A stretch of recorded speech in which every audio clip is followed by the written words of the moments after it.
Hello everyone, नमस्ते आप सभी को। आई होप कि आप सभी काफ़ी ज़्यादा अच्छे और काफ़ी ज़्यादा खुश होंगे। दोस्तों, इस वीडियो में बात करने वाले कि आप गेट एग्ज़ाम के लिए किस तरीके से आप रिवीजन कर सकते हो और रिवाइज़ करने की स्ट्रैटेजी आपके लिए गेट एग्ज़ाम में कैसे होगी। तो शुरू करते हैं बिना किसी देरी के। तो मैंने कुछ पॉइंट्स नोट कर रखे हैं, वो मैं आपको बताता हूँ। सबसे पहला तो revise from short notes. Short note से आपको रिवाइज़ करना है। किस तरीके से रिवाइज़ करना है? देखो, मेरे हिसाब से क्या है ना कि इंडेक्स बनाना पड़ेगा आपको। इंडेक्स मतलब कि जो भी टॉपिक्स आपने पढ़ रखे हैं स्टार्टिंग से लेके एंड तक, सब चीज़ें आपको सिर्फ टॉपिक वाइज आपको लिखी होनी चाहिए। तो सबसे पहले आप उस टॉपिक को देखो। सपोज़ करो मैं स्टार्ट कर रहा हूँ डेटा स्ट्रक्चर्स और एरेज़ पढ़ा मैंने, तो एरेज़ में 1D 2D एरे पढ़ लिया। तो मैं सिर्फ देखूँगा टॉपिक एरेज़ में देखा तो मैं रिकॉल करने लगा कि हाँ, एरेज़ में ऐसा ऐसे होता है। एरेज़ में 1D एरे इस तरीके से बनता है, 2D एरे इस तरीके से बनता है, और इसमें पॉइंटर से हम लोग ऐसे कनेक्ट कर सकते हैं। ये सारी चीज़ों को मैंने देखा, तो इस तरीके ये सारी चीज़ों को मैंने रिकॉल करने की कोशिश की। तो इससे क्या होगा कि मैं ऑलरेडी अपने दिमाग में चीज़ों को रिवाइज़ कर रहा हूँ। अब मैं पढ़ूँगा शॉर्ट नोट्स, वही चीज़ को मैं शॉर्ट नोट से पढ़ूँगा तो मुझे पता रहेगा कि क्या क्या चीज़ें मैं रिकॉल कर पा रहा था, तो उसको तो मैं पढ़ूँगा ही, और जो नहीं रिकॉल कर पा रहा था उसको मैं और अच्छे से पढ़ूँगा। तो इस तरीके से शॉर्ट नोट्स का यहाँ पे काम आ जाता है। तो पहला पॉइंट आपका इंडेक्स बनाना रहेगा, दूसरा पॉइंट आपका शॉर्ट नोट्स से रिवाइज करना रहेगा।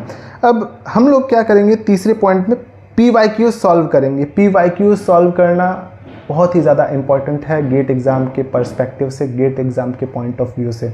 गेट एग्ज़ाम आप क्रैक कर रहे हो तो आपको PYQs आने ही आने चाहिए। PYQs जितने भी हैं वो सॉल्व करे होने चाहिए, क्योंकि कई बार तो रिपीट ही हो जाते हैं PYQs। अगर रिपीट नहीं होते तो उसी से रिलेटेड कुछ पहले क्या कहते हैं, सिंगल चॉइस आंसर था, फिर बाद में मल्टीपल करेक्ट आंसर चॉइस हो गया, मल्टीपल करेक्ट आंसर टाइप हो गया। ठीक है, तो इसलिए PYQs सॉल्व करना काफ़ी ज़्यादा इम्पॉर्टेंट है, और PYQs की मिस्टेक्स को एनालाइज करिए और उसको देखिए कहाँ पे आप फंस रहे हो। इसी तरीके से टेस्ट सीरीज़ भी आपके लिए काफ़ी ज़्यादा इंपॉर्टेंट होगी। आपको टेस्ट सीरीज़ देनी है आपकी प्रैक्टिस के लिए, एनालिसिस के लिए। आप टेस्ट सीरीज़ को दिल पे लेके मत बैठ जाना कि यार मुझसे तो सॉल्व ही नहीं हुआ।